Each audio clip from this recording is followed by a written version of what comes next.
Chapter 7 of Mansfield Park by Jane Austen. "Well, Fanny, and how do you like Miss Crawford now?" said Edmund the next day, after thinking some time on the subject himself. "How did you like her yesterday?" "Very well, very much. I like to hear her talk. She entertains me, and she is so extremely pretty that I have great pleasure in looking at her." "It is her countenance that is so attractive. She has a wonderful play of feature. But was there nothing in her conversation that struck you, Fanny, as not quite right?" "Oh, yes. She ought not to have spoken of her uncle as she did. I was quite astonished. An uncle with whom she has been living so many years, and who, whatever his faults may be, is so very fond of her brother, treating him, they say, quite like a son. I could not have believed it." "I thought you would be struck. It was very wrong, very indecorous." "And very ungrateful, I think." "Ungrateful is a strong word. I do not know that her uncle has any claim to her gratitude. His wife certainly had, and it is the warmth of her respect for her aunt's memory which misleads her here. She is awkwardly circumstanced. With such warm feelings and lively spirits, it must be difficult to do justice to her affection for Mrs. Crawford, without throwing a shade on the Admiral. I do not pretend to know which was most to blame in their disagreements, though the Admiral's present conduct might incline one to the side of his wife, but it is natural and amiable that Miss Crawford should acquit her aunt entirely. I do not censure her opinions, but there certainly is impropriety in making them public." "Do not you think," said Fanny, after a little consideration, "that this impropriety is a reflection itself upon Mrs. Crawford, as her niece has been entirely brought up by her? She cannot have given her right notions of what was due to the Admiral." "That is a fair remark. Yes, we must suppose the faults of her niece to have been those of the aunt, and it makes one sensible of the disadvantages she has been under. But I think her present home must do her good. Mrs. Grant's manners are just what they ought to be. She speaks of her brother with a very pleasing affection." "Yes, except as to his writing her such short letters. She made me almost laugh.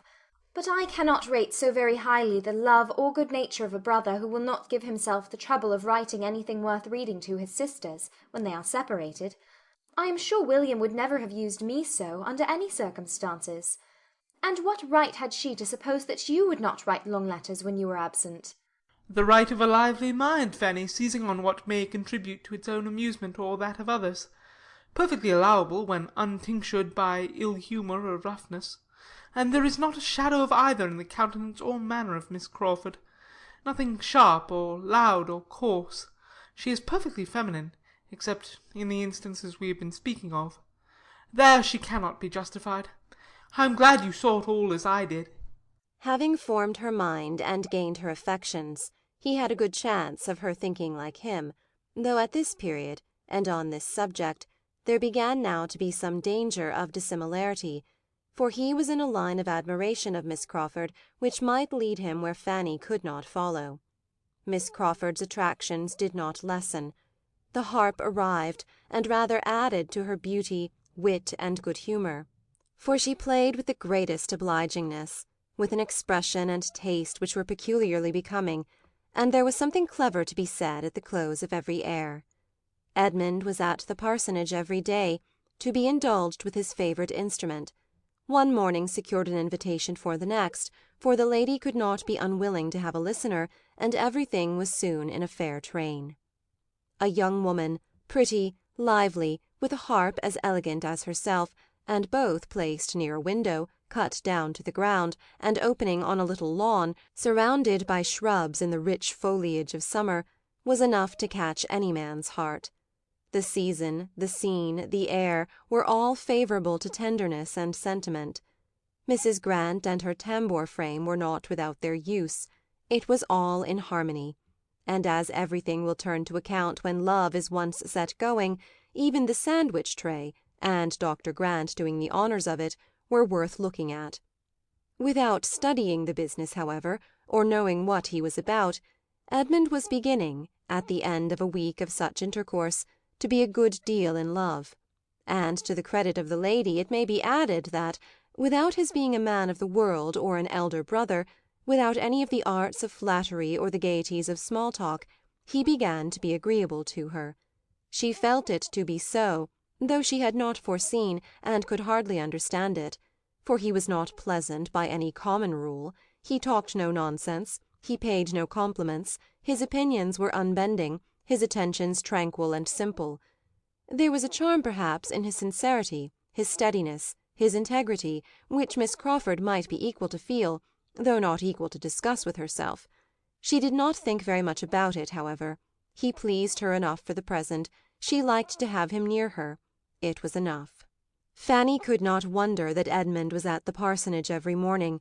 She would gladly have been there too, might she have gone in uninvited and unnoticed, to hear the harp.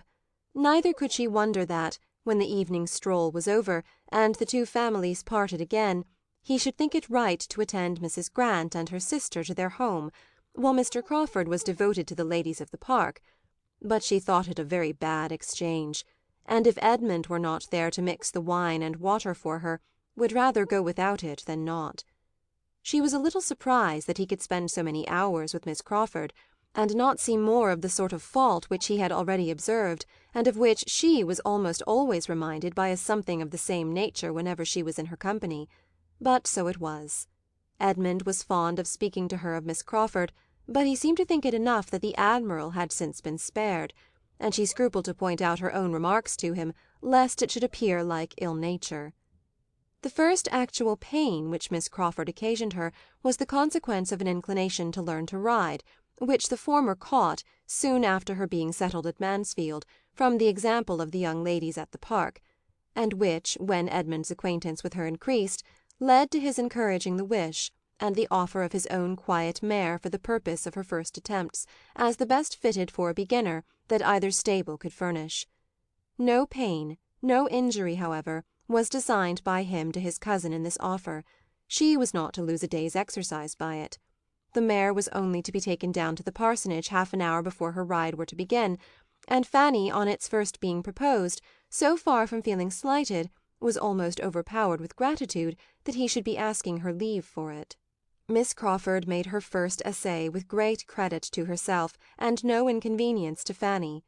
Edmund, who had taken down the mare and presided at the whole, returned with it in excellent time, before either Fanny or the steady old coachman, who always attended her when she rode without her cousins, were ready to set forward. The second day's trial was not so guiltless. Miss Crawford's enjoyment of riding was such that she did not know how to leave off. Active and fearless, and though rather small, strongly made, she seemed formed for a horsewoman. And to the pure, genuine pleasure of the exercise, something was probably added in Edmund's attendance and instructions, and something more in the conviction of very much surpassing her sex in general by her early progress, to make her unwilling to dismount.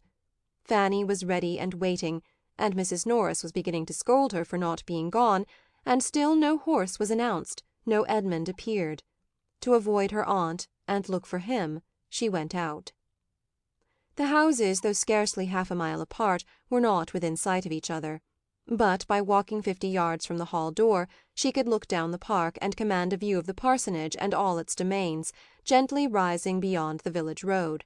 And in Dr. Grant's meadow she immediately saw the group, Edmund and Miss Crawford both on horseback, riding side by side, Dr. and Mrs. Grant, and Mr. Crawford, with 2 or 3 grooms, standing about and looking on. A happy party, it appeared to her, all interested in one object, cheerful beyond a doubt, for the sound of merriment ascended even to her. It was a sound which did not make her cheerful. She wondered that Edmund should forget her, and felt a pang. She could not turn her eyes from the meadow. She could not help watching all that passed. At first Miss Crawford and her companion made the circuit of the field, which was not small, at a foot's pace. Then, at her apparent suggestion, they rose into a canter. And to Fanny's timid nature it was most astonishing to see how well she sat. After a few minutes they stopped entirely. Edmund was close to her. He was speaking to her. He was evidently directing her management of the bridle. He had hold of her hand. She saw it, or the imagination supplied what the eye could not reach. She must not wonder at all this. What could be more natural than that Edmund should be making himself useful, and proving his good nature by any one? She could not but think, indeed, that Mr. Crawford might as well have saved him the trouble, that it would have been particularly proper and becoming in a brother to have done it himself. But Mr. Crawford, with all his boasted good nature and all his coachmanship, probably knew nothing of the matter, and had no active kindness in comparison of Edmund. She began to think it rather hard upon the mare to have such double duty. If she were forgotten, the poor mare should be remembered. Her feelings for one and the other were soon a little tranquillized by seeing the party in the meadow disperse, and Miss Crawford still on horseback, but attended by Edmund on foot, pass through a gate into the lane, and so into the park, and make towards the spot where she stood. She began then to be afraid of appearing rude and impatient, and walked to meet them with a great anxiety to avoid the suspicion. "My dear Miss Price," said Miss Crawford, as soon as she was at all within hearing, "I am come to make my own apologies for keeping you waiting, but I have nothing in the world to say for myself. I knew it was very late, and that I was behaving extremely ill, and therefore, if you please, you must forgive me. Selfishness must always be forgiven, you know, because there is no hope of a cure." Fanny's answer was extremely civil, and Edmund added his conviction that she could be in no hurry. "For there is more than enough time for my cousin to ride twice as far as she ever goes," said he. "and you have been promoting her comfort by preventing her from setting off half an hour sooner. Clouds are now coming up, and she will not suffer from the heat as she would have done then. I wish you may not be fatigued by so much exercise. I wish you had saved yourself this walk home." "No part of it fatigues me but getting off this horse, I assure you," said she, as she sprang down with his help. "I am very strong. Nothing ever fatigues me but doing what I do not like. Miss Price, I give way to you with a very bad grace, but I sincerely hope you will have a pleasant ride, and that I may have nothing but good to hear of this dear, delightful, beautiful animal." The old coachman, who had been waiting about with his own horse, now joining them, Fanny was lifted on hers, and they set off across another part of the park, her feelings of discomfort not lightened by seeing, as she looked back, that the others were walking down the hill together to the village. Nor did her attendant do her much good by his comments on Miss Crawford's great cleverness as a horsewoman, which she had been watching with an interest almost equal to her own. "It is a pleasure to see a lady with such a good heart for riding," said he. "I never see one sit a horse better. She did not seem to have a thought of fear. Very different from you, miss, when you first began 6 years ago come next Easter. Lord bless you, how you did tremble when Sir Thomas first had put you on." In the drawing-room Miss Crawford was also celebrated. Her merit in being gifted by nature with strength and courage was fully appreciated by the Miss Bertrams. Her delight in riding was like their own, her early excellence in it was like their own, and they had great pleasure in praising it. "I was sure she would ride well," said Julia. "She has the make for it. Her figure is as neat as her brother's." "Yes," added Maria. "and her spirits are as good, and she has the same energy of character. I cannot but think that good horsemanship has a great deal to do with the mind." When they parted at night, Edmund asked Fanny whether she meant to ride the next day. "No, I do not know. Not if you want the mare," was her answer. "I do not want her at all for myself," said he. "but whenever you are next inclined to stay at home, I think Miss Crawford would be glad to have her a longer time, for a whole morning, in short. She has a great desire to get as far as Mansfield Common. Mrs. Grant has been telling her of its fine views, and I have no doubt of her being perfectly equal to it. But any morning will do for this. She would be extremely sorry to interfere with you. It would be very wrong if she did. She only rides for pleasure, you for health." "I shall not ride to-morrow, certainly," said Fanny. "I have been out very often lately, and would rather stay at home. You know I am strong enough now to walk very well." Edmund looked pleased, which must be Fanny's comfort, and the ride to Mansfield Common took place the next morning. The party included all the young people but herself, and was much enjoyed at the time, and doubly enjoyed again in the evening discussion. A successful scheme of this sort generally brings on another, and the having been to Mansfield Common disposed them all for going somewhere else the day after. There were many other views to be shown, and though the weather was hot, there were shady lanes wherever they wanted to go. A young party is always provided with a shady lane.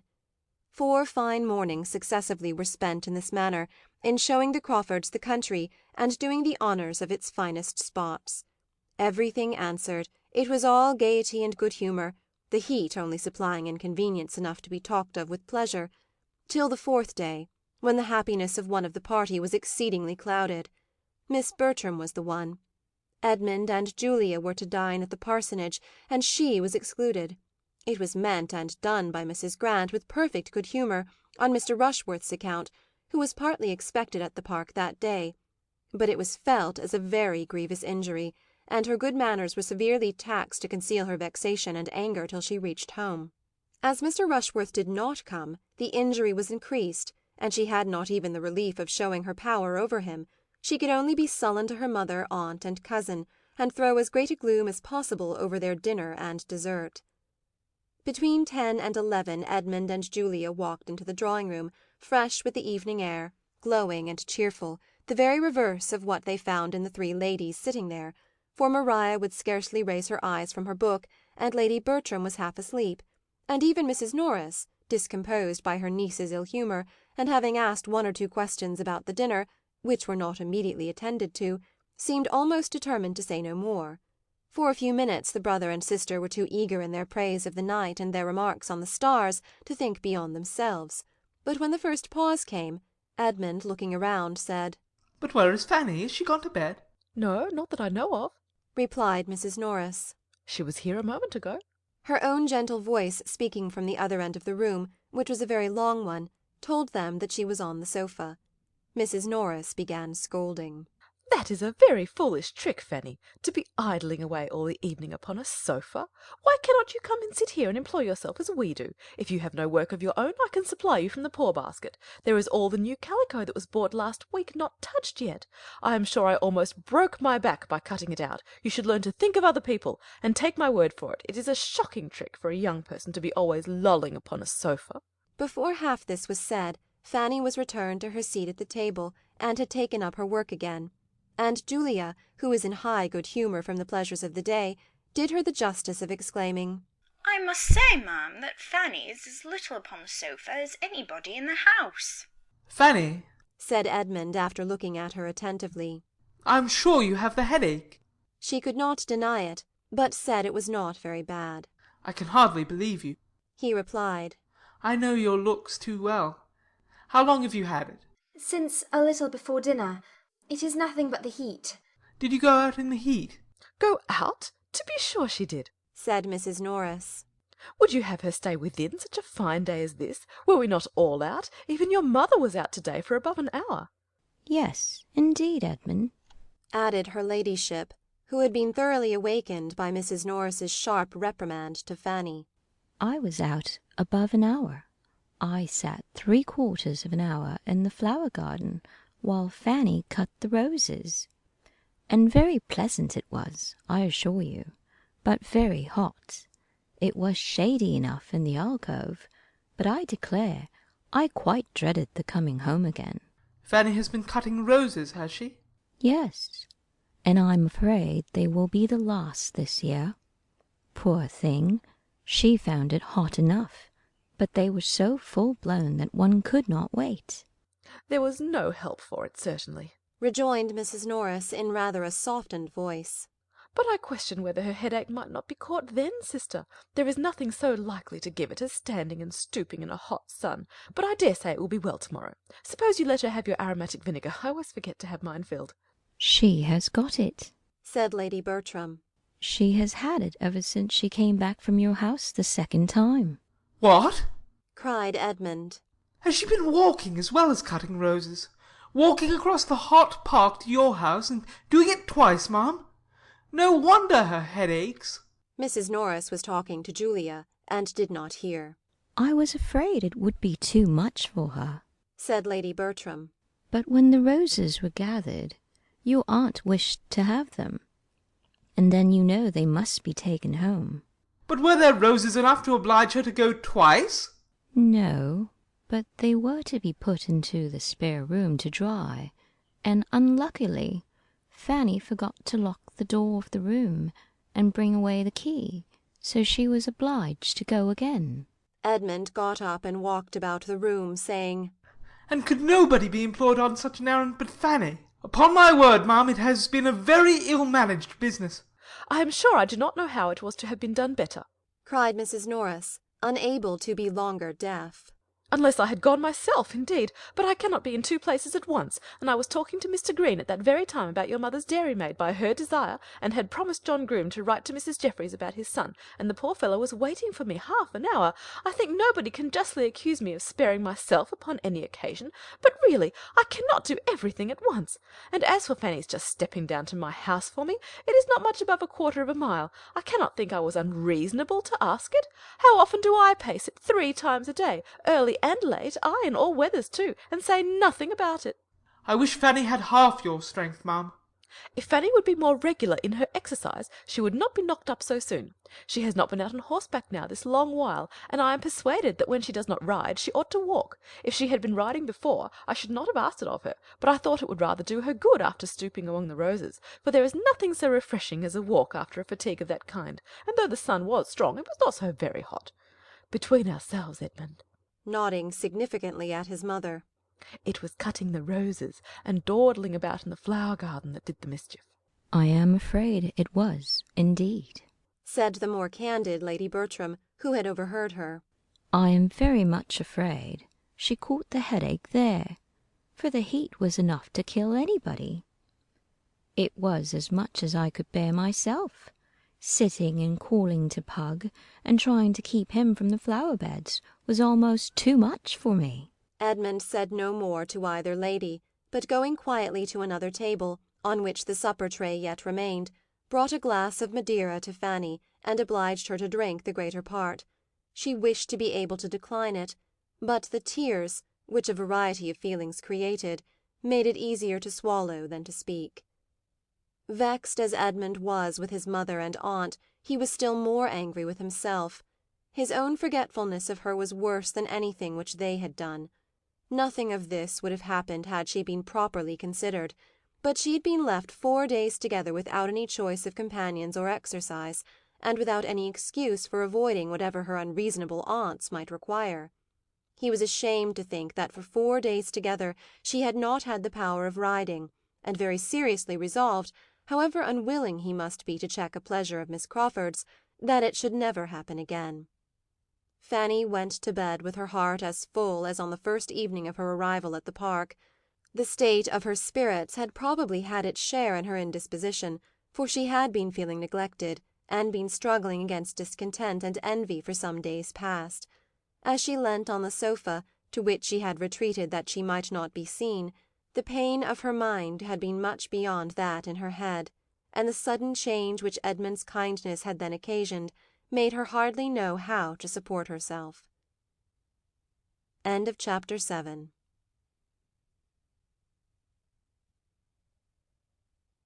Chapter 8 of Mansfield Park by Jane Austen. Fanny's rides recommenced the very next day, and as it was a pleasant, fresh-feeling morning, less hot than the weather had lately been, Edmund trusted that her losses, both of health and pleasure, would be soon made good. While she was gone, Mr. Rushworth arrived, escorting his mother, who came to be civil and to show her civility especially in urging the execution of the plan for visiting Sotherton, which had been started a fortnight before, and which, in consequence of her subsequent absence from home, had since lain dormant. Mrs. Norris and her nieces were all well pleased with its revival, and an early day was named and agreed to, provided Mr. Crawford should be disengaged. The young ladies did not forget that stipulation, and though Mrs. Norris would willingly have answered for his being so, they would neither authorize the liberty nor run the risk, and at last, on a hint from Miss Bertram, Mr. Rushworth discovered that the properest thing to be done was for him to walk down to the parsonage directly and call on Mr. Crawford, and inquire whether Wednesday would suit him or not. Before his return, Mrs. Grant and Miss Crawford came in. Having been out some time, and taken a different route to the house, they had not met him. Comfortable hopes, however, were given that he would find Mr. Crawford at home. The Sotherton scheme was mentioned, of course.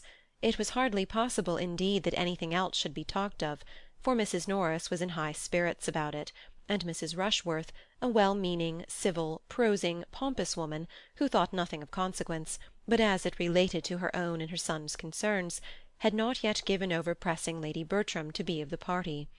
Lady Bertram constantly declined it, but her placid manner of refusal made Mrs. Rushworth still think she wished to come, till Mrs. Norris's more numerous words and louder tone convinced her of the truth. The fatigue would be too much for my sister, a great deal too much, I assure you, my dear Mrs. Rushworth. 10 miles there and 10 back, you know. You must excuse my sister on this occasion, and accept of our 2 dear girls and myself without her. Southerton is the only place that could give her a wish to go so far, but it cannot be, indeed. She will have a companion in Fanny Price, you know, so it will all do very well. And as for Edmund, he is not here to speak for himself. I will answer for his being most happy to join the party. He can go on horseback, you know. Mrs. Rushworth, being obliged to yield to Lady Bertram's staying at home, could only be sorry. The loss of her ladyship's company would be a great drawback, and she should have been extremely happy to have seen the young lady too, Miss Price, who had never been at Southerton yet, and it was a pity she should not see the place. You are very kind, you are all kindness, my dear madam, cried Mrs. Norris. But as to Fanny, she will have opportunities in plenty of seeing Southerton. She has time enough before her, and her going now is quite out of the question. Lady Bertram could not possibly spare her. Oh, no, I cannot do without Fanny. Mrs. Rushworth proceeded next, under the conviction that everybody must be wanting to see Southerton, to include Miss Crawford in the invitation, and though Mrs. Grant, who had not been at the trouble of visiting Mrs. Rushworth on her coming into the neighbourhood, civilly declined it on her own account, she was glad to secure any pleasure for her sister, and Mary, properly pressed and persuaded, was not long in accepting her share of the civility. Mr. Rushworth came back from the parsonage successful, and Edmund made his appearance just in time to learn what had been settled for Wednesday, to attend Mrs. Rushworth to her carriage, and walk half-way down the park with the 2 other ladies.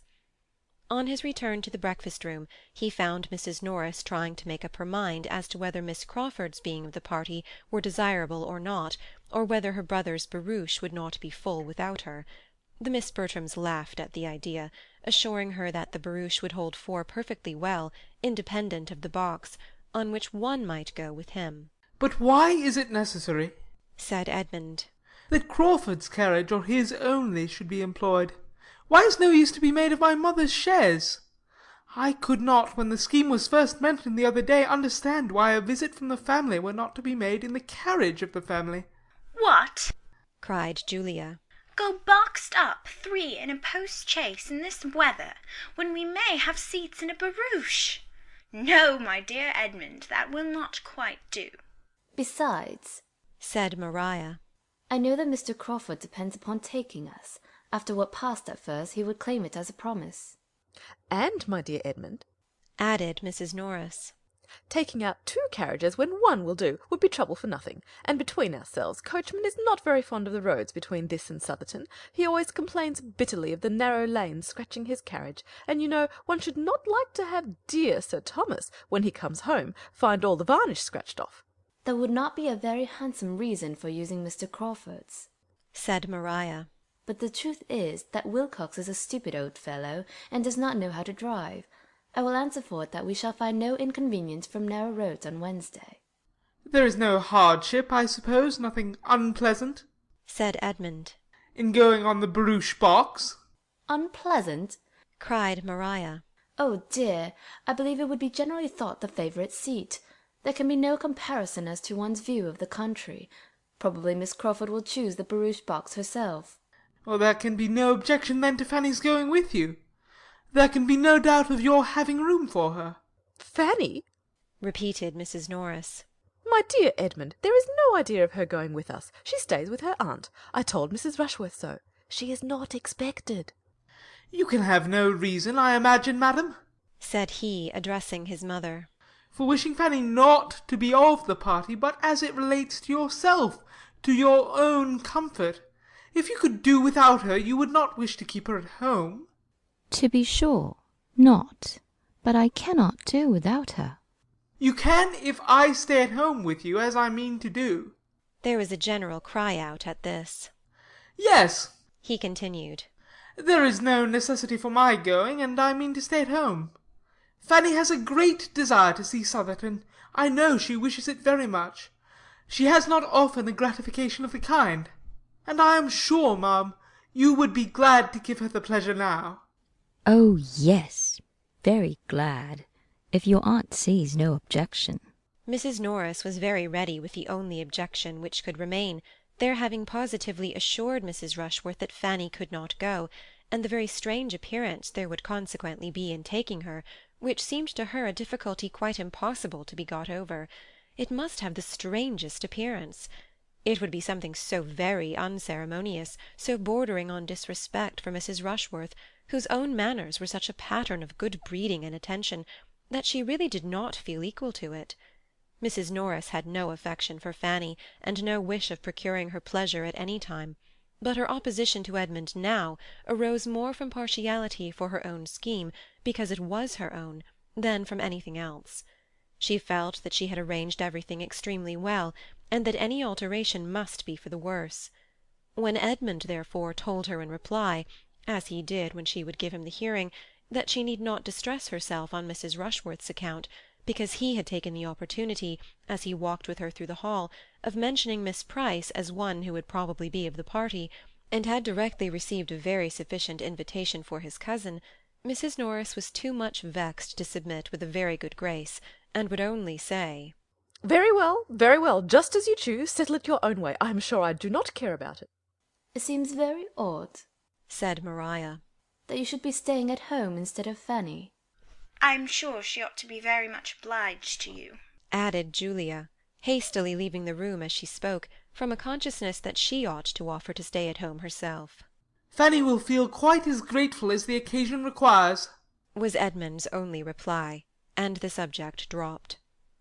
Fanny's gratitude, when she heard the plan, was in fact much greater than her pleasure.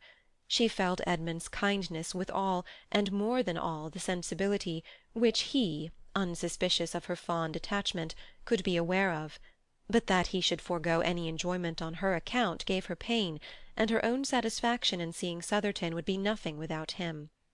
The next meeting of the two Mansfield families produced another alteration in the plan, and one that was admitted with general approbation.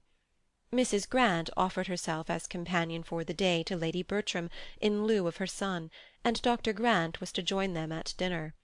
Lady Bertram was very well pleased to have it so, and the young ladies were in spirits again. Even Edmund was very thankful for an arrangement which restored him to his share of the party, and Mrs. Norris thought it an excellent plan, and had it at her tongue's end, and was on the point of proposing it, when Mrs. Grant spoke.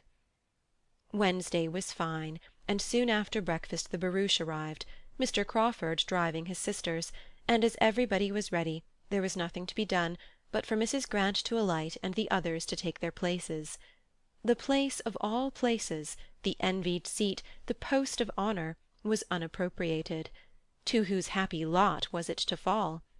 While each of the Miss Bertrams were meditating how best, and with the most appearance of obliging the others, to secure it, the matter was settled by Mrs. Grant's saying, as she stepped from the carriage, "As there are 5 of you, it will be better that one should sit with Henry, and as you were saying lately that you wished you could drive, Julia, I think this will be a good opportunity for you to take a lesson." Happy Julia! Unhappy Maria! The former was on the barouche box in a moment, the latter took her seat within, in gloom and mortification, and the carriage drove off amid the good wishes of the 2 remaining ladies, and the barking of Pug in his mistress's arms. Their road was through a pleasant country, and Fanny, whose rides had never been extensive, was soon beyond her knowledge, and was very happy in observing all that was new, and admiring all that was pretty. She was not often invited to join in the conversation of the others, nor did she desire it. Her own thoughts and reflections were habitually her best companions, and in observing the appearance of the country, the bearings of the roads, the difference of soil, the state of the harvest, the cottages, the cattle, the children, she found entertainment that could only have been heightened by having Edmund to speak to of what she felt. That was the only point of resemblance between her and the lady who sat by her. In everything but a value for Edmund, Miss Crawford was very unlike her. She had none of Fanny's delicacy of taste, of mind, of feeling. She saw nature, inanimate nature, with little observation. Her attention was all for men and women, her talents for the light and lively. In looking back after Edmund, however, when there was any stretch of road behind them, or when he gained on them in ascending a considerable hill, they were united, and a "There he is!" broke at the same moment from them both, more than once. For the first 7 miles Miss Bertram had very little real comfort. Her prospect always ended in Mr. Crawford and her sister sitting side by side, full of conversation and merriment, and to see only his expressive profile as he turned with a smile to Julia, or to catch the laugh of the other, was a perpetual source of irritation, which her own sense of propriety could but just smooth over. When Julia looked back, it was with a countenance of delight, and whenever she spoke to them, it was in the highest spirits. Her view of the country was charming. She wished they could all see it, etc. But her only offer of exchange was addressed to Miss Crawford as they gained the summit of a long hill, and was not more inviting than this. "Here is a fine burst of country. I wish you had my seat, but I dare say you will not take it, let me press you ever so much." And Miss Crawford could hardly answer before they were moving again at a good pace. When they came within the influence of Southerton associations, it was better for Miss Bertram, who might be said to have 2 strings to her bow. She had Rushworth feelings and Crawford feelings, and in the vicinity of Southerton the former had considerable effect. Mr. Rushworth's consequence was hers. She could not tell Miss Crawford that those woods belonged to Southerton. She could not carelessly observe that she believed that it was now all Mr. Rushworth's property on each side of the road, without elation of heart, and it was a pleasure to increase with their approach to the capital freehold mansion and ancient manorial residence of the family, with all its rights of court leet and court baron. "Now we shall have no more rough road, Miss Crawford. Our difficulties are over. The rest of the way is such as it ought to be. Mr. Rushworth has made it since he succeeded to the estate. Here begins the village. Those cottages are really a disgrace. The church spire is reckoned remarkably handsome. I am glad the church is not so close to the great house as often happens in old places. The annoyance of the bells must be terrible. There is the parsonage, a tidy-looking house, and I understand the clergyman and his wife are very decent people. Those are almshouses built by some other family. To the right is the steward's house. He is a very respectable man. Now we are coming to the lodge gates. But we have nearly a mile through the park still. It is not ugly, you see, at this end. There is some fine timber. But the situation of the house is dreadful. We go downhill to it for half a mile, and it is a pity, for it would not be an ill-looking place if it had a better approach." Miss Crawford was not slow to admire. She pretty well guessed Miss Bertram's feelings, and made it a point of honour to promote her enjoyment to the utmost. Mrs. Norris was all delight and volubility, and even Fanny had something to say in admiration, and might be heard with complacency. Her eye was eagerly taking in everything within her reach, and after being at some pains to get a view of the house, and observing that it was a sort of building which she could not look at but with respect, she added, "Now, where is the avenue? The house fronts the east, I perceive. The avenue, therefore, must be at the back of it. Mr. Rushworth talked of the west front." "Yes, it is exactly behind the house. Begins at a little distance, and ascends for half a mile to the extremity of the grounds. You may see something of it here, something of the more distant trees. It is oak entirely." Miss Bertram could now speak with decided information of what she had known nothing about when Mr. Rushworth had asked her opinion, and her spirits were in as happy a flutter as vanity and pride could furnish, when they drove up to the spacious stone steps before the principal entrance.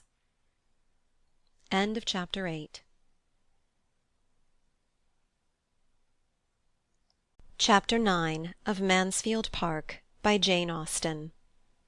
Mr. Rushworth was at the door to receive his fair lady, and the whole party were welcomed by him with due attention.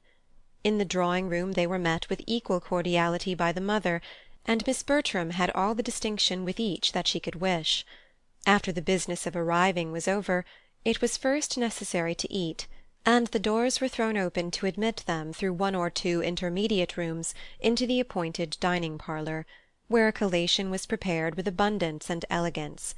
Much was said, and much was ate, and all went well.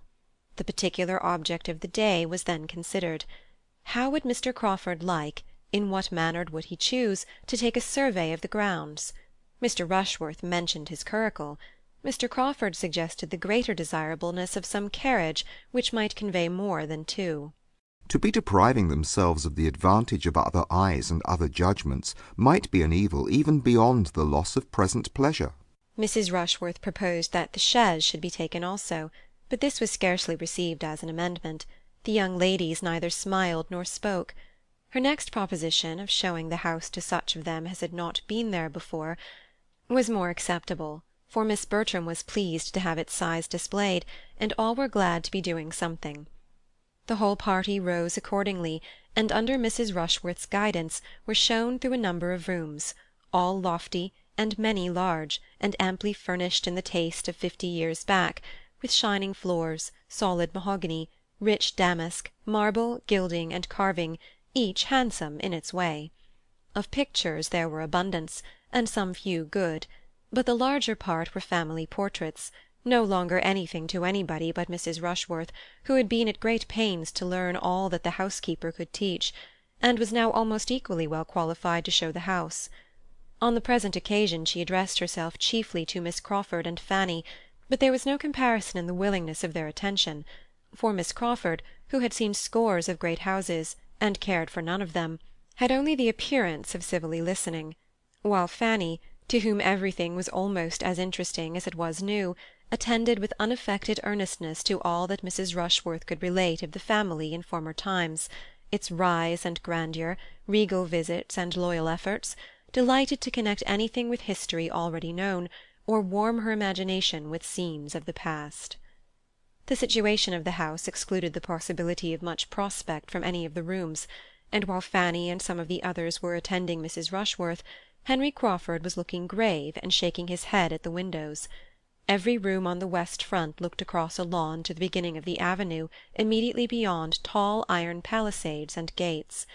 Having visited many more rooms than could be supposed to be of any other use than to contribute to the window tax and find employment for housemaids, "Now," said Mrs. Rushworth, "we are coming to the chapel, which properly we ought to enter from above and look down upon, but as we are quite among friends, I will take you in this way, if you will excuse me."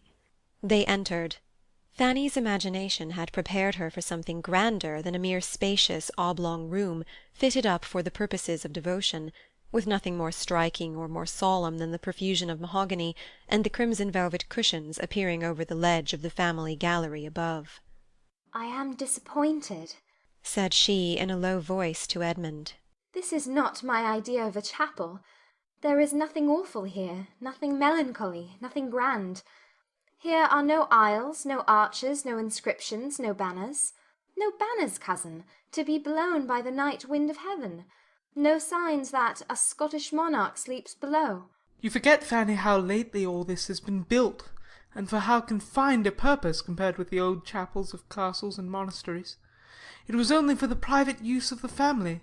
They have been buried, I suppose, in the parish church. There you must look for the banners and the achievements. It was foolish of me not to think of all that, but I am disappointed. Mrs. Rushworth began her relation. This chapel was fitted up, as you see it, in James II.'s time. Before that period, as I understand, the pews were only wainscot, and there is some reason to think that the linings and cushions of the pulpit and family seat were only purple cloth. But this is not quite certain. It is a handsome chapel, and was formerly in constant use both morning and evening. Prayers were always read in it by the domestic chaplain, within the memory of many, but the late Mr. Rushworth left it off.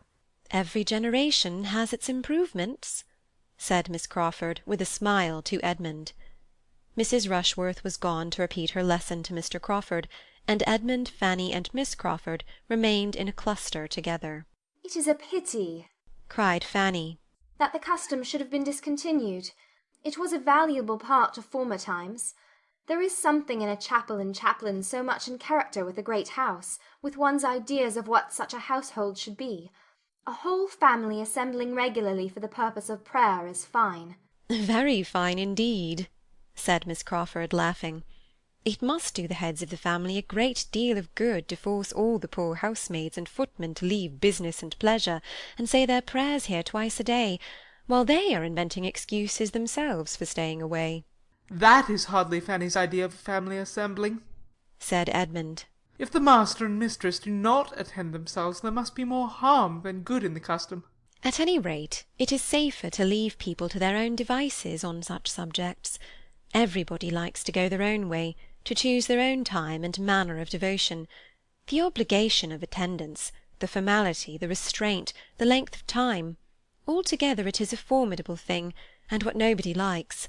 And if the good people who used to kneel and gape in that gallery could have foreseen that the time would ever come when men and women might lie another 10 minutes in bed, when they woke with a headache, without danger of reprobation, because chapel was missed, they would have jumped with joy and envy. Cannot you imagine with what unwilling feelings the former belles of the house of Rushworth did many a time repair to this chapel? The young Mrs. Elinors and Mrs. Bridgets starched up into seeming piety, but with heads full of something very different, especially if the poor chaplain were not worth looking at, and in those days, I fancy, parsons were very inferior even to what they are now. For a few moments she was unanswered. Fanny coloured and looked at Edmund, but felt too angry for speech, and he needed a little recollection before he could say, Your lively mind can hardly be serious even on serious subjects. You have given us an amusing sketch, and human nature cannot say it was not so. We must all feel at times the difficulty of fixing our thoughts as we could wish, but if you are supposing it a frequent thing, that is to say, a weakness grown into a habit from neglect, what could be expected from the private devotions of such persons? Do you think the minds which are suffered, which are indulged in wanderings in a chapel, would be more collected in a closet?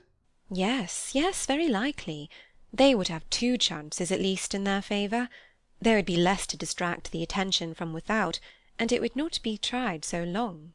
The mind which does not struggle against itself under one circumstance would find objects to distract it in the other, I believe. And the influence of the place and example may often rouse better feelings than are begun with. The greater length of the service, however, I admit to be sometimes too hard a stretch upon the mind. One wishes it were not so. But I have not yet left Oxford long enough to forget what chapel prayers are. While this was passing, the rest of the party being scattered about the chapel, Julia called Mr. Crawford's attention to her sister by saying, Do look at Mr. Rushworth and Maria standing side by side, exactly as if the ceremony were going to be performed. Have not they completely the air of it? Mr. Crawford smiled his acquiescence, and stepping forward to Maria, said in a voice which she only could hear, I do not like to see Miss Bertram so near the altar. Starting, the lady instinctively moved a step or two, but recovering herself in a moment, affected to laugh, and asked him in a tone not much louder, if he would give her way. I am afraid I should do it very awkwardly, was his reply, with a look of meaning. Julia, joining them at the moment, carried on the joke. Upon my word, it is really a pity that it should not take place directly, if we had but a proper licence, for here we are, all together, and nothing in the world could be more snug and pleasant. And she talked and laughed about it with so little caution as to catch the comprehension of Mr. Rushworth and his mother, and expose her sister to the whispered gallantries of her lover, while Mrs. Rushworth spoke with proper smiles and dignity of its being a most happy event to her whenever it took place. If Edmund were but in orders, cried Julia, and running to where he stood with Miss Crawford and Fanny. My dear Edmund, if you were but in orders now, you might perform the ceremony directly. How unlucky that you are not ordained. Mr. Rushworth and Maria are quite ready. Miss Crawford's countenance, as Julia spoke, might have amused a disinterested observer. She looked almost aghast under the new idea she was receiving. Fanny pitied her. How distressed she will be at what she said just now, passed across her mind. Ordained? said Miss Crawford. What? Are you to be a clergyman? Yes. I shall take orders soon after my father's return, probably at Christmas. Miss Crawford, rallying her spirits and recovering her complexion, replied only, If I had known this before, I would have spoken of the cloth with more respect, and turned the subject. The chapel was soon afterwards left to the silence and stillness which reigned in it, with few interruptions, throughout the year. Miss Bertram, displeased with her sister, led the way, and all seemed to feel that they had been there long enough. The lower part of the house had been now entirely shown, and Mrs. Rushworth, never weary in the cause, would have proceeded towards the principal staircase, and taken them through all the rooms above, if her son had not interposed with a doubt of there being time enough. "For if," said he, with the sort of self-evident proposition which many a clearer head does not always avoid, "we are too long going over the house, we shall not have time for what is to be done out of doors. It is past 2, and we are to dine at 5." Mrs. Rushworth submitted, and the question of surveying the grounds, with the who and the how, was likely to be more fully agitated, and Mrs. Norris was beginning to arrange by what junction of carriages and horses most could be done, when the young people, meeting with an outward door, temptingly open on a flight of steps which led immediately to turf and shrubs, and all the sweets of pleasure grounds, as by one impulse, one wish for air and liberty, all walked out. "Suppose we turn down here for the present," said Mrs. Rushworth, civilly taking the hint and following them. "Here are the greatest number of our plants, and here are the curious pheasants."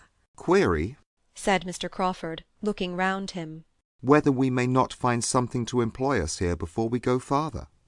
I see walls of great promise. Mr. Rushworth, shall we summon a council on this lawn? "James," said Mrs. Rushworth to her son, "I believe the wilderness will be new to all the party. The Miss Bertrams have never seen the wilderness yet." No objection was made, but for some time there seemed no inclination to move in any plan or to any distance. All were attracted at first by the plants or the pheasants, and all dispersed about in happy independence. Mr. Crawford was the first to move forward to examine the capabilities of that end of the house. The lawn, bounded on each side by a high wall, contained beyond the first planted area a bowling-green, and beyond the bowling-green a long terrace-walk, backed by iron palisades, and commanding a view over them into the tops of the trees of the wilderness immediately adjoining. It was a good spot for fault-finding. Mr. Crawford was soon followed by Miss Bertram and Mr. Rushworth, and when, after a little time, the others began to form into parties, these three were found in busy consultation on the terrace by Edmund, Miss Crawford, and Fanny, who seemed as naturally to unite, and who, after a short participation of their regrets and difficulties, left them and walked on.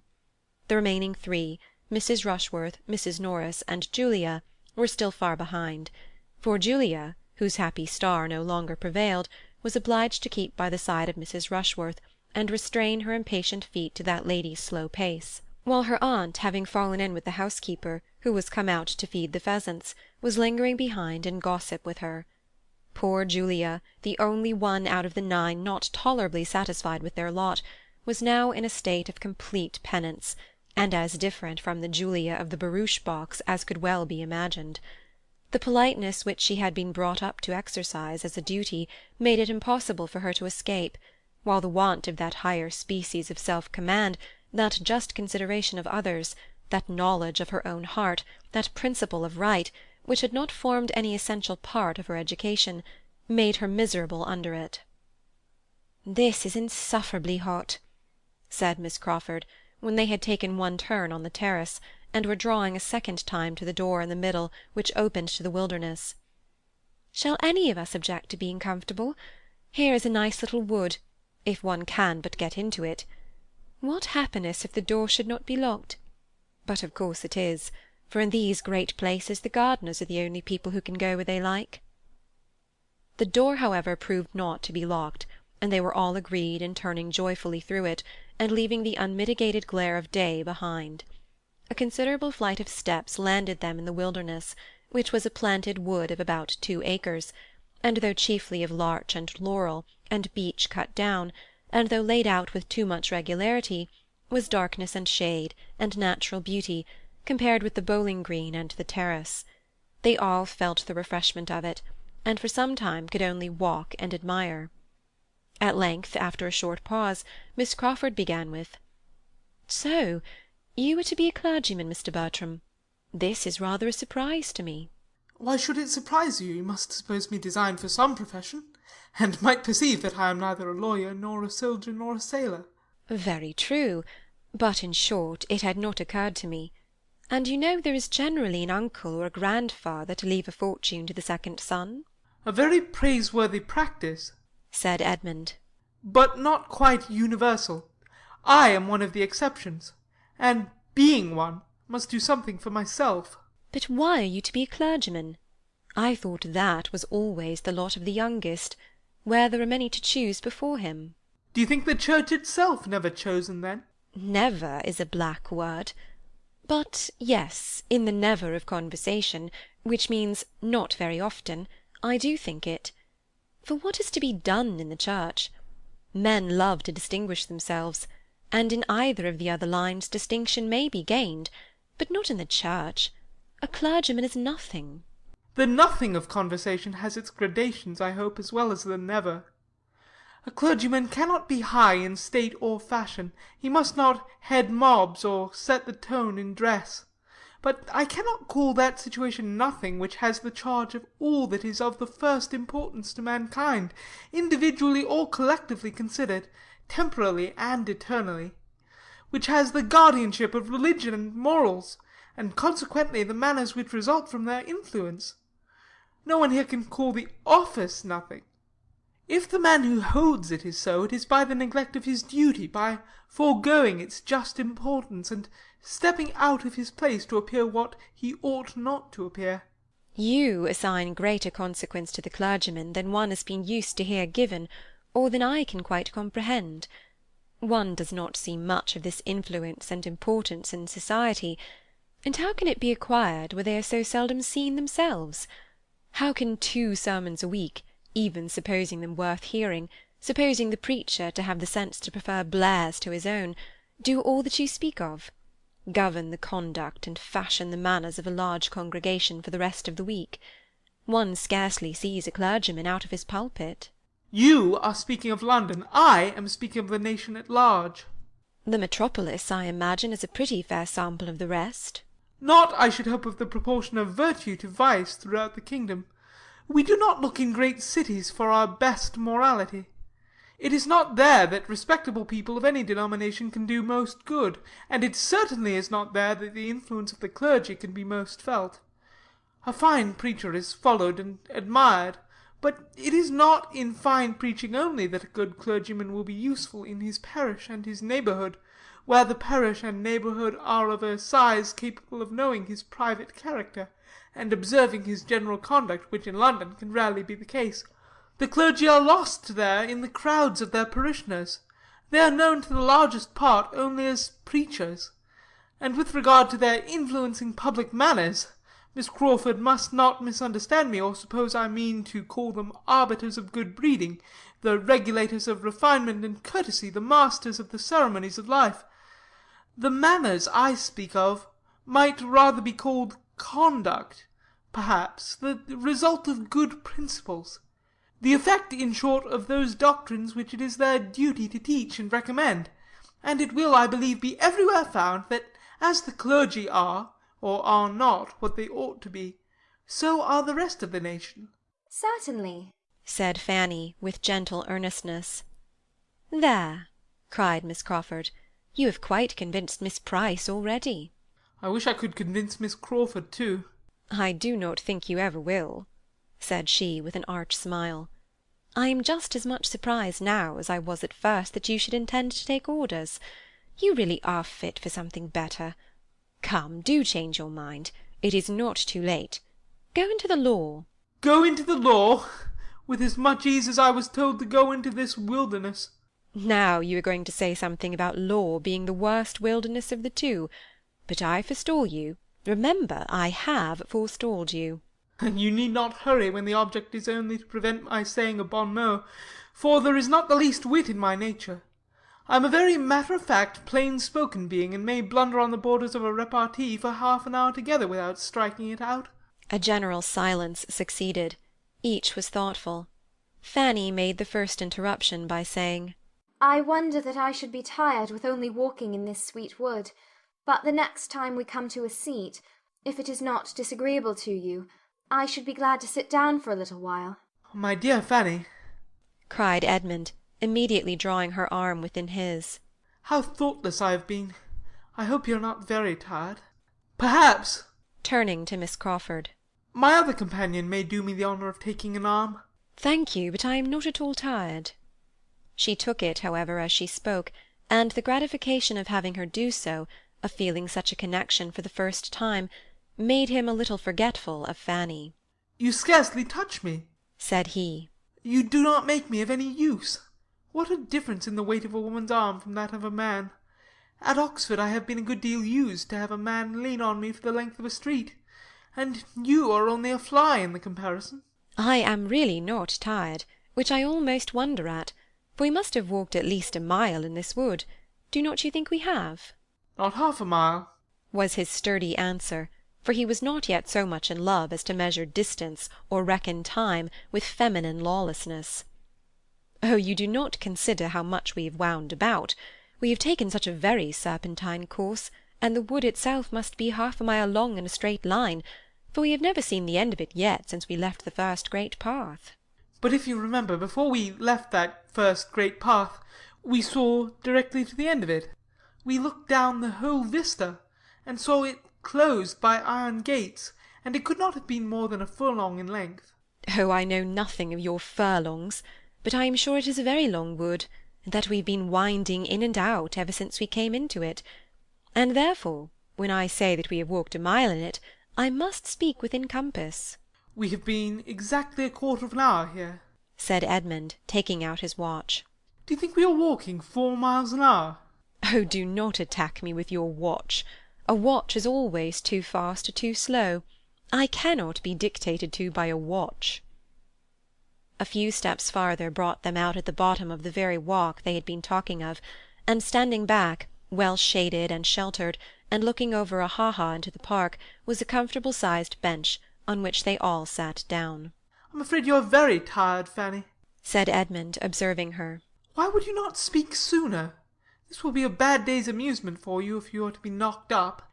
Every sort of exercise fatigues her so soon, Miss Crawford, except riding." "How abominable in you, then, to let me engross her horse as I did all last week.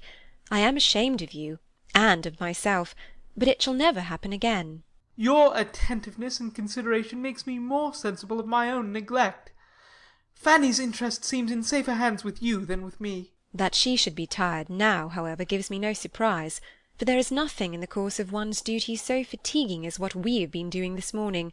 Seeing a great house, dawdling from one room to another, straining one's eyes and one's attention, hearing what one does not understand, admiring what one does not care for. It is generally allowed to be the greatest bore in the world, and Miss Price has found it so, though she did not know it. "I shall soon be rested," said Fanny. "To sit in the shade on a fine day and look upon verdure is the most perfect refreshment."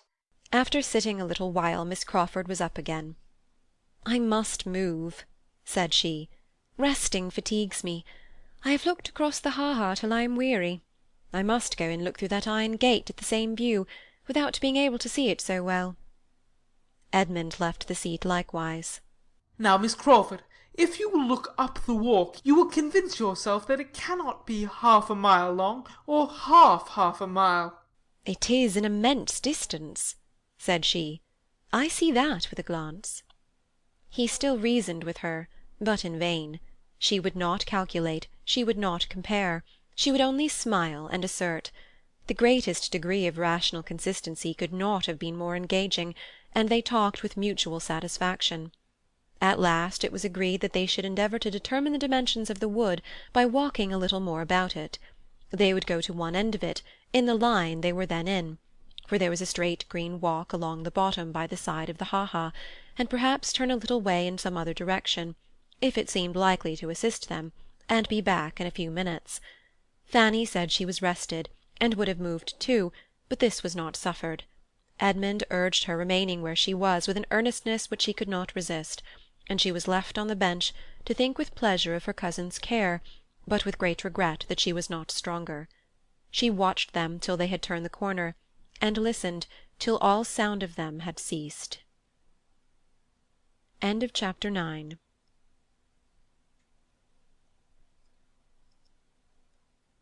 Chapter 10 of Mansfield Park by Jane Austen. A quarter of an hour, 20 minutes passed away, and Fanny was still thinking of Edmund, Miss Crawford, and herself, without interruption from any one. She began to be surprised at being left so long, and to listen with an anxious desire of hearing their steps and their voices again. She listened, and at length she heard voices and feet approaching, but she had just satisfied herself that it was not those who she wanted, when Miss Bertram, Mr. Rushworth, and Mr. Crawford issued from the same path which she had trod herself, and were before her. "Miss Price, all alone?" And "My dear Fanny, how comes this?" were the first salutations. She told her story. "Poor dear Fanny!" cried her cousin. "How ill you have been used by them! You had better have stayed with us." Then, seating herself with a gentleman on either side, she resumed the conversation which had engaged them before, and discussed the possibility of improvements with much animation. Nothing was fixed on, but Henry Crawford was full of ideas and projects, and, generally speaking, whatever he proposed was immediately approved, first by her, and then by Mr. Rushworth, whose principal business seemed to be to hear the others, and who scarcely risked an original thought of his own beyond a wish that they had seen his friend Smith's place. After some minutes spent in this way, Miss Bertram, observing the iron gate, expressed a wish of passing through it into the park, that their views and their plans might be more comprehensive. It was the very thing of all others to be wished, it was the best, it was the only way of proceeding with any advantage, in Henry Crawford's opinion, and he directly saw a knoll not half a mile off, which would give them exactly the requisite command of the house. Go therefore they must to that knoll, and through that gate. But the gate was locked. Mr. Rushworth wished he had brought the key. He had been very near thinking whether he should not bring the key. He was determined he would never come without the key again. But still this did not remove the present evil. They could not get through, and as Miss Bertram's inclination for so doing did by no means lessen, it ended in Mr. Rushworth's declaring outright that he would go and fetch the key. He set off accordingly. It is undoubtedly the best thing we can do now, as we are so far from the house already, said Mr. Crawford when he was gone. Yes, there is nothing else to be done. But now, sincerely, do not you find the place altogether worse than you expected? No, indeed, far otherwise.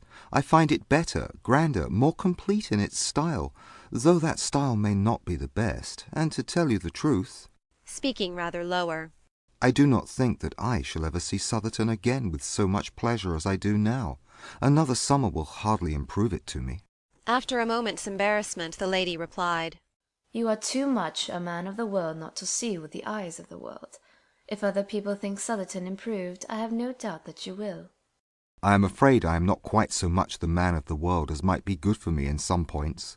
My feelings are not quite so evanescent, nor my memory of the past under such easy dominion as one finds to be the case with men of the world. This was followed by a short silence.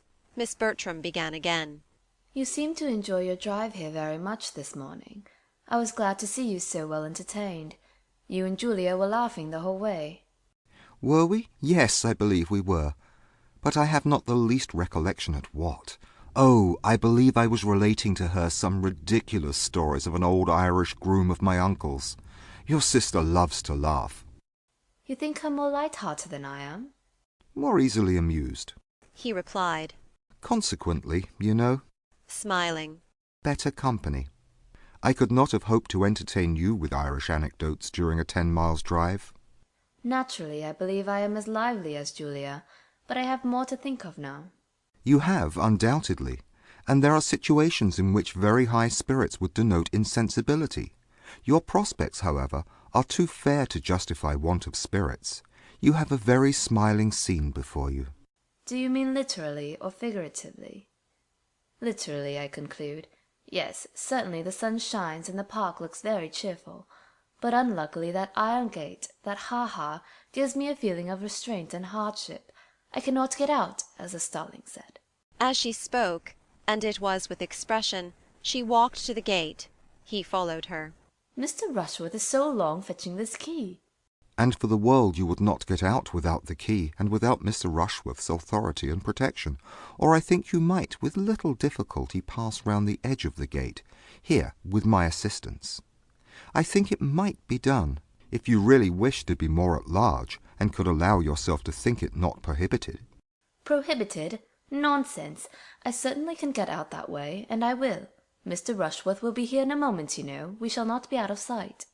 Or if we are, Miss Price will be so good as to tell him that he will find us near that knoll, the grove of oak on the knoll. Fanny, feeling all this to be wrong, could not help making an effort to prevent it. You will hurt yourself, Miss Bertram, she cried. You will certainly hurt yourself against those spikes.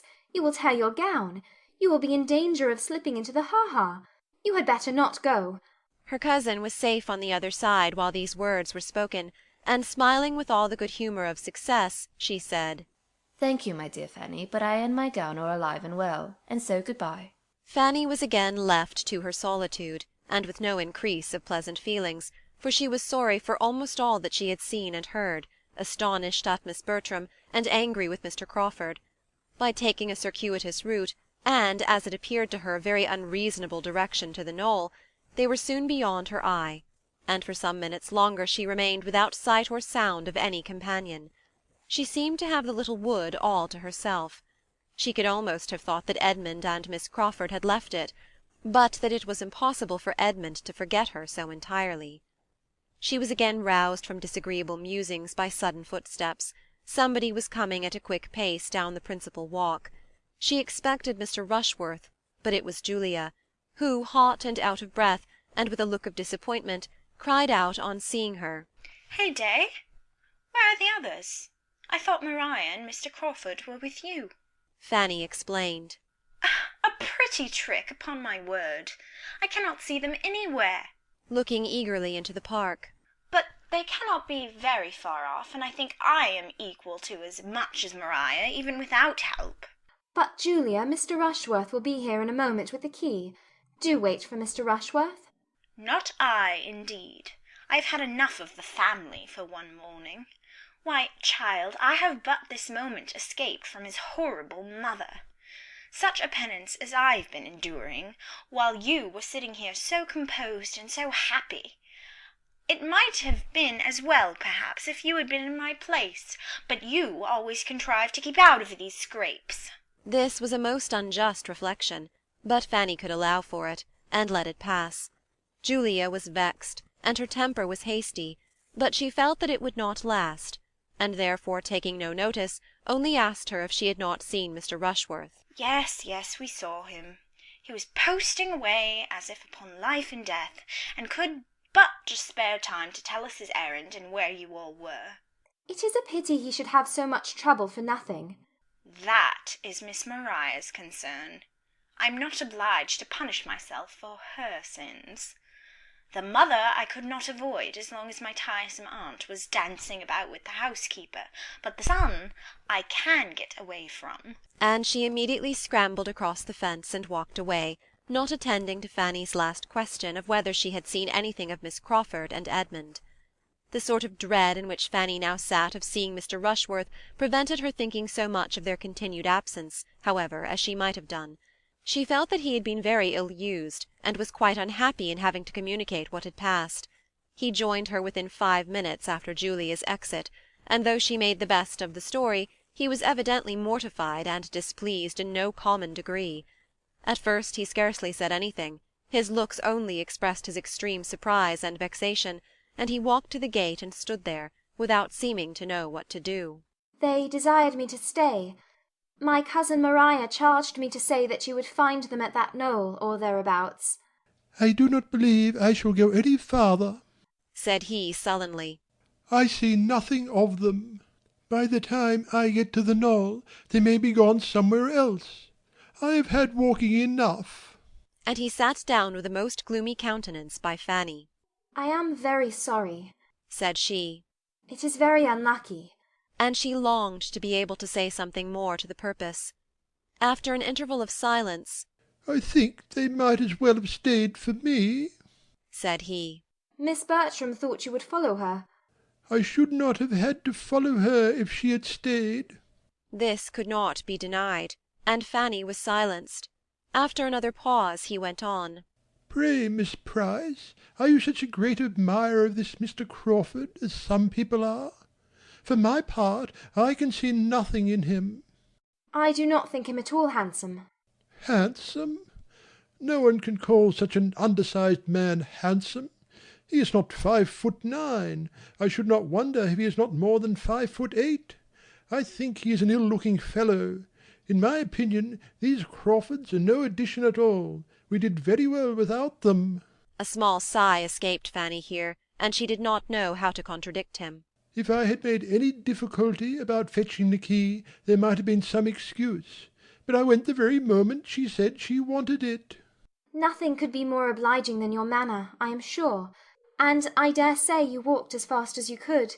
But still it is some distance, you know, from this spot to the house, quite into the house, and when people are waiting they are bad judges of time, and every half-minute seems like 5. He got up and walked to the gate again, and wished he had had the key about him at the time. Fanny thought she discerned in his standing there an indication of relenting, which encouraged her to another attempt, and she said, therefore, "It is a pity you should not join them. They expected to have a better view of the house from that part of the park, and will be thinking how it may be improved, and nothing of that sort, you know, can be settled without you." She found herself more successful in sending away than in retaining a companion. Mr. Rushworth was worked on. "Well," said he, "if you really think I had better go, it would be foolish to bring the key for nothing." And letting himself out, he walked off without farther ceremony. Fanny's thoughts were now all engrossed by the two who had left her so long ago, and getting quite impatient, she resolved to go in search of them. She followed their steps along the bottom walk, and had just turned up into another, when the voice and the laugh of Miss Crawford once more caught her ear. The sound approached, and a few more windings brought them before her. They were just returned into the wilderness from the park, to which a side gate, not fastened, had tempted them very soon after their leaving her, and they had been across a portion of the park into the very avenue which Fanny had been hoping the whole morning to reach at last, and had been sitting down under one of the trees. This was their history. It was evident that they had been spending their time pleasantly, and were not aware of the length of their absence. Fanny's best consolation was in being assured that Edmund had wished for her very much, and that he should certainly have come back for her, had she not been tired already.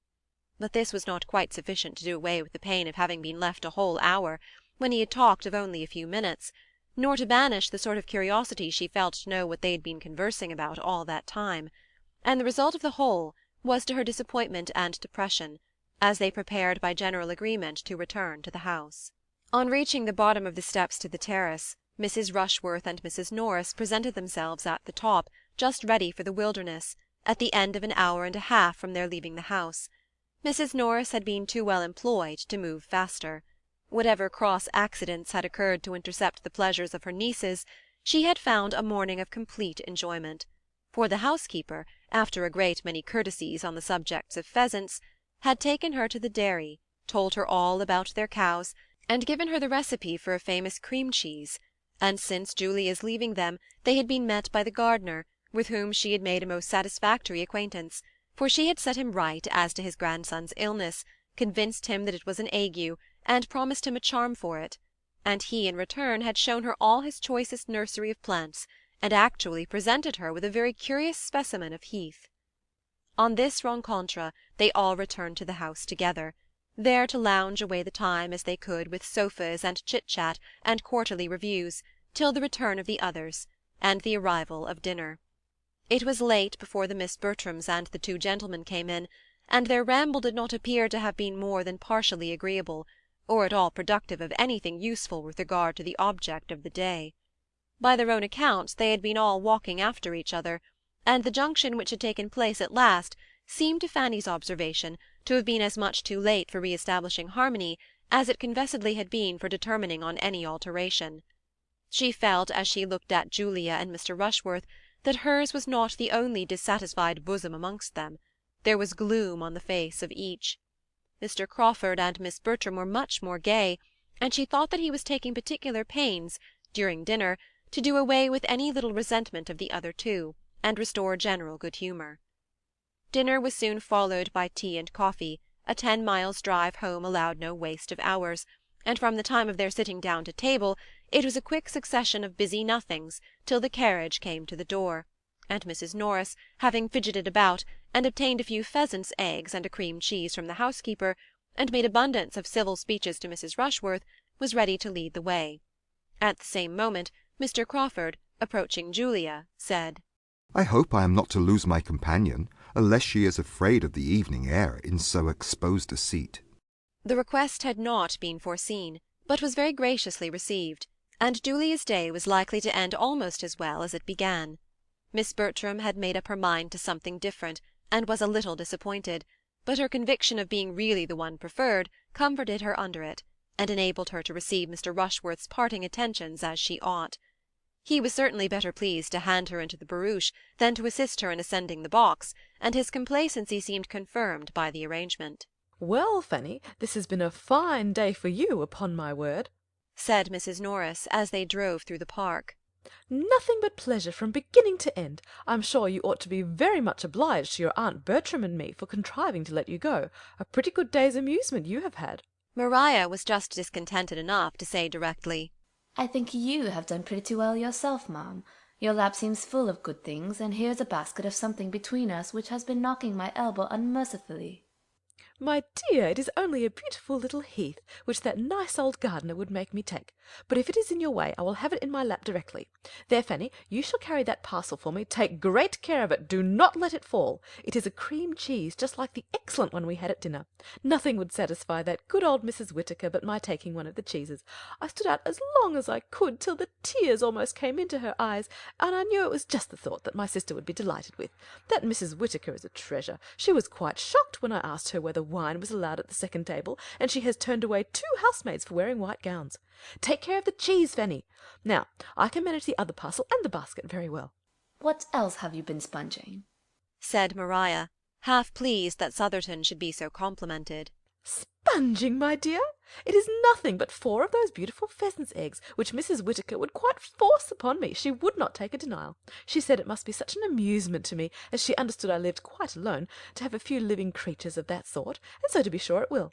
I shall get the dairymaid to set them under the first spare hen, and if they come to good I can have them moved to my own house and borrow a coop, and it will be great delight to me in my lonely hours to attend to them. And if I have good luck, your mother shall have some." It was a beautiful evening, mild and still, and the drive was as pleasant as the serenity of nature could make it. But when Mrs. Norris ceased speaking, it was altogether a silent drive to those within. Their spirits were in general exhausted, and to determine whether the day had afforded most pleasure or pain might occupy the meditations of almost all. End of chapter 10.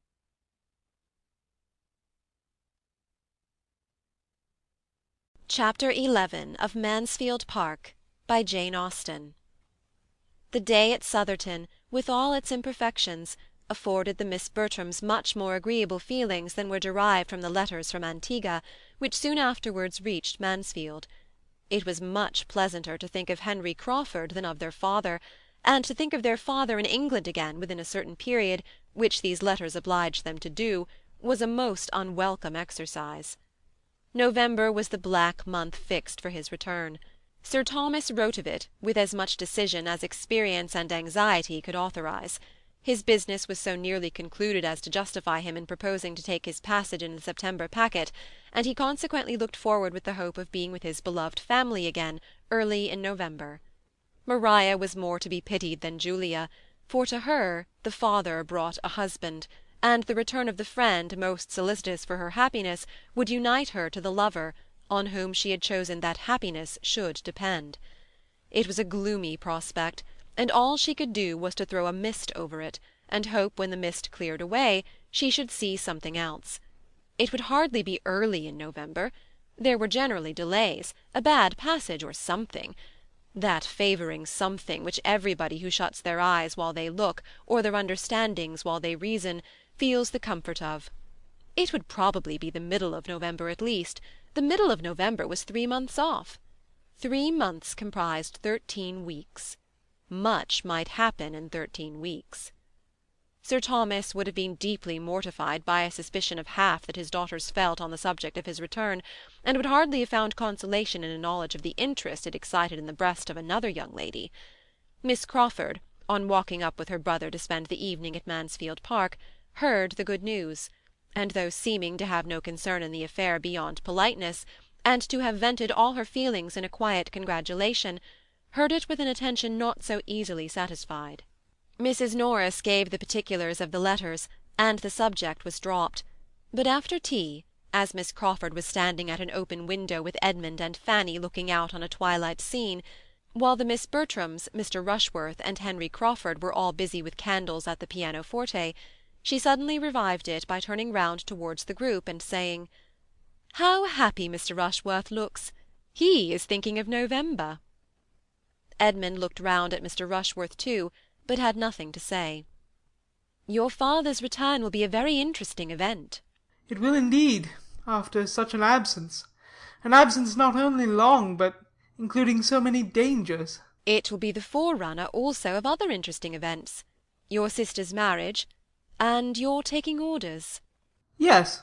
"Don't be affronted," said she, laughing. "But it does put me in mind of some of the old heathen heroes, who, after performing great exploits in a foreign land, offered sacrifices to the gods on their safe return." There is no sacrifice in the case, replied Edmund with a serious smile, and glancing at the pianoforte again. It is entirely her own doing. "Oh yes, I know it is. I was merely joking. She has done no more than what every young woman would do, and I have no doubt of her being extremely happy. My other sacrifice, of course, you do not understand." My taking orders, I assure you, is quite as voluntary as Maria's marrying. "It is fortunate that your inclination and your father's convenience should accord so well. There is a very good living kept for you, I understand, hereabouts." Which you suppose has biassed me? But that I am sure it has not," cried Fanny. Thank you for your good word, Fanny, but it is more than I would affirm myself. On the contrary, the knowing that there was such a provision for me probably did bias me. Nor can I think it wrong that it should. There was no natural disinclination to be overcome, and I see no reason why a man should make a worse clergyman for knowing that he will have a competence early in life. I was in safe hands. I hope I should not have been influenced myself in a wrong way, and I'm sure my father was too conscientious to have allowed it. I have no doubt that I was biassed, but I think it was blamelessly." "It is the same sort of thing," said Fanny after a short pause, "as for the son of an admiral to go into the navy, or the son of a general to be in the army, and nobody sees anything wrong in that. Nobody wonders that they should prefer the line where their friends can serve them best, or suspects them to be less in earnest in it than they appear." "No, my dear Miss Price, and for reasons good. The profession, either navy or army, is its own justification. It has everything in its favour: heroism, danger, bustle, fashion. Soldiers and sailors are always acceptable in society. Nobody can wonder that men are soldiers and sailors." But the motives of a man who takes orders with the certainty of preferment may be fairly suspected, you think? said Edmund. To be justified in your eyes, he must do it in the most complete uncertainty of any provision. What? Take orders without a living? No, that is madness indeed, absolute madness. Shall I ask you how the church is to be filled, if a man is neither to take orders with a living nor without? No, for you certainly would not know what to say. But I must beg some advantage to the clergyman from your own argument. As he cannot be influenced by those feelings which you rank highly as temptation and reward to the soldier and sailor in their choice of a profession, as heroism and noise and fashion are all against him, he ought to be less liable to the suspicion of wanting sincerity or good intentions in the choice of his. Oh, no doubt he is very sincere in preferring an income ready-made to the trouble of working for one, and has the best intentions of doing nothing all the rest of his days but eat, drink, and grow fat. It is indolence, Mr. Bertram, indeed, indolence and love of ease, a want of all laudable ambition, of taste for good company, or of inclination to take the trouble of being agreeable, which make men clergymen. A clergyman has nothing to do but be slovenly and selfish, read the newspaper, watch the weather, and quarrel with his wife. His curate does all the work, and the business of his own life is to dine. There are such clergymen, no doubt, but I think they are not so common as to justify Miss Crawford in esteeming it their general character. I suspect that in this comprehensive and, may I say, commonplace censure, you are not judging from yourself, but from prejudiced persons whose opinions you have been in the habit of hearing. It is impossible that your own observation can have given you much knowledge of the clergy. You have been personally acquainted with very few of a set of men you condemn so conclusively. You are speaking what you have been told at your uncle's table. I speak what appears to me the general opinion, and where an opinion is general, it is usually correct. Though I have not seen much of the domestic lives of clergymen, it is seen by too many to leave any deficiency of information. Where any one body of educated men, of whatever denomination, are condemned indiscriminately, there must be a deficiency of information, or, smiling, of something else. Your uncle and his brother admirals, perhaps, knew little of clergymen beyond the chaplains whom, good or bad, they were always wishing away. Poor William! He has met with great kindness from the chaplain of the Antwerp, was a tender apostrophe of Fanny's, very much to the purpose of her own feelings, if not of the conversation. I have been so little addicted to take my opinions from my uncle, said Miss Crawford, that I can hardly suppose, and since you push me so hard, I must observe that I am not entirely without the means of seeing what clergymen are, being at this present time the guest of my own brother, Dr. Grant. And though Dr. Grant is most kind and obliging to me, and though he is really a gentleman, and I dare say a good scholar and clever, and often preaches good sermons, and is very respectable, I see him to be an indolent, selfish bon vivant, who must have his palate consulted in everything, who will not stir a finger for the convenience of any one, and who, moreover, if the cook makes a blunder, is out of humour with his excellent wife. To own the truth, Henry and I were partly driven out this very evening by a disappointment about a green goose, which he could not get the better of. My poor sister was forced to stay and bear it. I do not wonder at your disapprobation, upon my word. It is a great defect of temper, made worse by a very faulty habit of self-indulgence, and to see your sister suffering from it must be exceedingly painful to such feelings as yours. Fanny, it goes against us. We cannot attempt to defend Dr. Grant. No, replied Fanny. But we need not give up his profession for all that, because, whatever profession Dr. Grant had chosen, he would have taken not a good temper into it, and as he must, either in the navy or army, have had a great many more people under his command than he has now, I think more would have been made unhappy by him as a sailor or soldier than as a clergyman.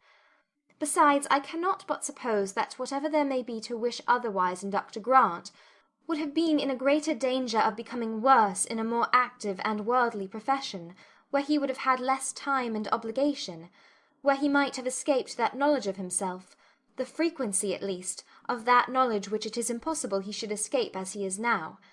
A man, a sensible man like Dr. Grant, cannot be in the habit of teaching others their duty every week, cannot go to church twice every Sunday, and preach such very good sermons in so good a manner as he does, without being the better for it himself. It must make him think, and I have no doubt that he oftener endeavours to restrain himself than he would if he had been anything but a clergyman. We cannot prove to the contrary, to be sure, but I wish you a better fate, Miss Price, than to be the wife of a man whose amiableness depends upon his own sermons. For though he may preach himself into a good humour every Sunday, it'll be bad enough to have him quarrelling about green geese from Monday morning till Saturday night. I think the man who could often quarrel with Fanny, said Edmund affectionately, must be beyond the reach of any sermons. Fanny turned farther into the window, and Miss Crawford had only time to say in a pleasant manner, I fancy Miss Price has been more used to deserve praise than to hear it. When, being earnestly invited by the Miss Bertrams to join in a glee, she tripped off to the instrument, leaving Edmund looking after her in an ecstasy of admiration of all her many virtues, from her obliging manners down to her light and graceful tread. There goes good humour, I am sure, said he presently. There goes a temper which would never give pain. How well she walks, and how readily she falls in with the inclination of others, joining them the moment she is asked. What a pity, he added after an instant's reflection, that she should have been in such hands.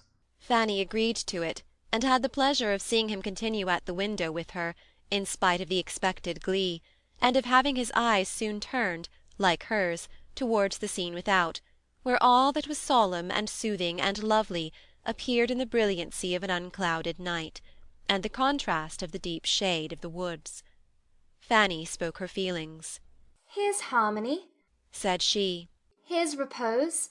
Here's what may leave all painting and all music behind, and what poetry only can attempt to describe. Here's what may tranquillize every care and lift the heart to rapture. When I look out on such a night as this, I feel as if there could be neither wickedness nor sorrow in the world, and there certainly would be less of both if the sublimity of nature were more attended to, and people were carried more out of themselves by contemplating such a scene." I like to hear your enthusiasm, Fanny. It is a lovely night, and they are much to be pitied who have not been taught to feel in some degree as you do, who have not at least been given a taste for nature in early life. They lose a great deal. You taught me to think and feel on the subject, cousin. I had a very apt scholar. There's Arcturus looking very bright. Yes, and the bear. I wish I could see Cassiopeia. We must go out on the lawn for that. Should you be afraid? Not in the least. It is a great while since we have had any stargazing. Yes, I do not know how it has happened. The glee began.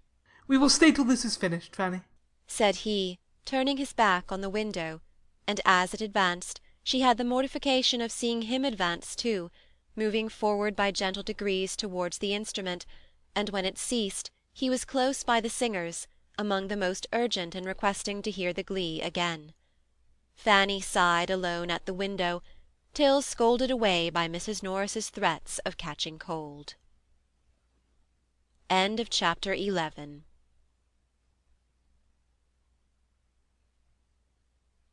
Chapter 12 of Mansfield Park, by Jane Austen. Sir Thomas was to return in November, and his eldest son had duties to call him earlier home. The approach of September brought tidings of Mr. Bertram, first in a letter to the gamekeeper, and then in a letter to Edmund, and by the end of August he arrived himself, to be gay, agreeable, and gallant again as occasion served, or Miss Crawford demanded, to tell of races and Weymouth, and parties and friends, to which she might have listened 6 weeks before with some interest, and altogether to give her the fullest conviction, by the power of actual comparison, of her preferring his younger brother. It was very vexatious, and she was heartily sorry for it, but so it was, and so far from now meaning to marry the elder, she did not even want to attract him beyond what the simplest claims of conscious beauty required. His lengthened absence from Mansfield, without anything but pleasure in view, and his own will to consult, made it perfectly clear that he did not care about her, and his indifference was so much more than equalled by her own, that were he now to step forth the owner of Mansfield Park, the Sir Thomas complete, which he was to be in time, she did not believe she could accept him. The season and duties which brought Mr. Bertram back to Mansfield took Mr. Crawford into Norfolk. Everingham could not do without him in the beginning of September. He went for a fortnight of such dullness to the Miss Bertrams as ought to have put them both on their guard, and made even Julia admit, in her jealousy of her sister, the absolute necessity of distrusting his attentions, and wishing him not to return, and a fortnight of sufficient leisure, in the intervals of shooting and sleeping, to have convinced the gentleman that he ought to keep longer away, had he been more in the habit of examining his own motives, and of reflecting to what the indulgence of his idle vanity was tending. But, thoughtless and selfish from prosperity and bad example, he would not look beyond the present moment. The sisters, handsome, clever, and encouraging, were an amusement to his sated mind, and finding nothing in Norfolk to equal the social pleasures of Mansfield, he gladly returned to it at the time appointed, and was welcomed thither quite as gladly by those whom he came to trifle with further. Maria, with only Mr. Rushworth to attend her, and doomed to the repeated details of his day's sport, good or bad, his boast of his dogs, his jealousy of his neighbours, his doubts of their qualifications, and his zeal after poachers, subjects which will not find their way to female feelings without some talent on one side or some attachment on the other, had missed Mr. Crawford grievously, and Julia, unengaged and unemployed, felt all the right of missing him much more. Each sister believed herself the favourite. Julia might be justified in doing so by the hints of Mrs. Grant, inclined to credit what she wished, and Maria by the hints of Mr. Crawford himself. Everything returned into the same channel as before his absence, his manners being to each so animated and agreeable as to lose no ground with either, and just stopping short of the consistence, the steadiness, the solicitude, and the warmth which might excite general notice. Fanny was the only one of the party who found anything to dislike, but since the day at Sotherton she could never see Mr. Crawford with either sister without observation, and seldom without wonder or censure, and had her confidence in her own judgment been equal to her exercise of it in every other respect, had she been sure that she was seeing clearly and judging candidly, she would probably have made some important communications to her usual confidant. As it was, however, she only hazarded a hint, and the hint was lost. I am rather surprised, said she, that Mr. Crawford should come back again so soon, after being here so long before, full 7 weeks, for I had understood he was so very fond of change and moving about, that I thought something would certainly occur when he was once gone to take him elsewhere. He is used to much gayer places than Mansfield. It is to his credit, was Edmund's answer. And I dare say it gives his sister pleasure. She does not like his unsettled habits. What a favourite he is with my cousins. Yes, his manners to women are such as must please. Mrs. Grant, I believe, suspects him of a preference for Julia. I have never seen much symptom of it, but I wish it may be so. He has no faults but what a serious attachment would remove. If Miss Bertram were not engaged, said Fanny cautiously, I could sometimes almost think that he admired her more than Julia. Which is, perhaps, more in favour of his liking Julia best than you, Fanny, may be aware. For I believe that it often happens that a man, before he has quite made up his own mind, will distinguish the sister or intimate friend of the woman he is really thinking of, more than the woman herself. Crawford has too much sense to stay here if he found himself in any danger from Maria, and I am not at all afraid for her, after such a proof as she has given that her feelings are not strong. Fanny supposed she must have been mistaken, and meant to think differently in future, but with all that submission to Edmund could do, and all the help of the coinciding looks and hints which he occasionally noticed in some of the others, and which seemed to say that Julia was Mr. Crawford's choice, she knew not always what to think. She was privy one evening to the hopes of her aunt Norris on the subject, as well as to her feelings, and the feelings of Mrs. Rushworth, on a point of some similarity, and could not help wondering as she listened, and glad would she have been not to be obliged to listen, for it was while all the other young people were dancing, and she sitting, most unwillingly, among the chaperons at the fire, longing for the re-entrance of her elder cousin, on whom all her own hopes of a partner then depended. It was Fanny's first ball, though without the preparation or splendour of many a young lady's first ball, being the thought only of the afternoon, built on the late acquisition of a violin-player in the servants' hall, and the possibility of raising 5 couple with the help of Mrs. Grant, and a new intimate friend of Mr. Bertram's just arrived on a visit. It had, however, been a very happy one to Fanny through 4 dances, and she was quite grieved to be losing even a quarter of an hour. While waiting and wishing, looking now at the dancers and now at the door, this dialogue between the 2 above-mentioned ladies was forced on her. I think, ma'am, said Mrs. Norris, her eyes directed towards Mr. Rushworth and Maria, who were partners for the 2nd time, we shall see some happy faces again now. Yes, ma'am, indeed, replied the other with a stately simper. There will be some satisfaction in looking on now, and I think it was rather a pity they should have been obliged to part. Young folks in their situation should be excused complying with the common forms. I wonder my son did not propose it. I dare say he did, ma'am. Mr. Rushworth is never remiss. But dear Maria has such a strict sense of propriety, so much of that true delicacy which one seldom meets with nowadays, Mrs. Rushworth, that wish of avoiding particularity. Dear ma'am, only look at her face at this moment, how different from what it was the last 2 dances. Miss Bertram did indeed look happy, her eyes were sparkling with pleasure, and she was speaking with great animation, for Julia and her partner, Mr. Crawford, were close to her. They were all in a cluster together.